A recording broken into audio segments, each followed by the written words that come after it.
آیت نمبر 73 اور 74 میں فرمایا ثم قست قلوبکم، پھر تمہارے دل اس کے بعد، اس عذاب کے بعد پھر سخت ہو گئے، من بعد ذالک، اس کے بعد فہی کالحجارہ، وہ پتھروں جیسے بن گئے تمہارے دل، او اشد قسوہ، یا اس سے بھی زیادہ سخت، پتھروں سے بھی زیادہ سخت۔ اور اللہ نے فرمایا وَإِنَّ مِنَ الْحِجَارَةِ لَمَا يَتَفَجَّرُ مِنْهُ الْأَنْهَارُ، پتھروں میں سے ایسے پتھر بھی ہیں کہ وہ اللہ کے خوف سے جو ہیں وہ پھٹ پڑتے ہیں ان سے نہریں، وَإِنَّ مِنْهَا لَمَا يَشَّقَّقُ فَيَخْرُجُ مِنْهُ الْمَاءُ، اور بعض ایسے ہوتے ہیں جو پھٹ جاتے ہیں اور ان سے پانی نکل آتا ہے۔ کہ یہ جو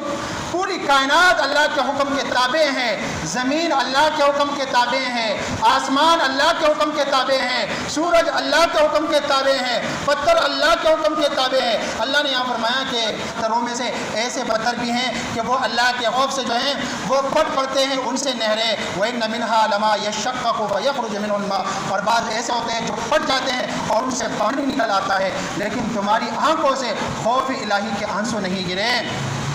تو اللہ نے فرمایا وَإِنَّ مِنْهَا لَمَا يَهْبِطُ مِنْ خَشْيَةِ اللَّهِ، اور پتھروں میں ایسے بھی پتھر ہیں کہ جو اللہ کے خوف سے جو ہیں گر پڑتے ہیں، وَمَا اللَّهُ بِغَافِلٍ عَمَّا تَعْمَلُونَ، لیکن اللہ نے فرمایا کہ اللہ تعالیٰ تمہاری کرتوتوں سے بے خبر نہیں۔ تو میرے بھائیوں،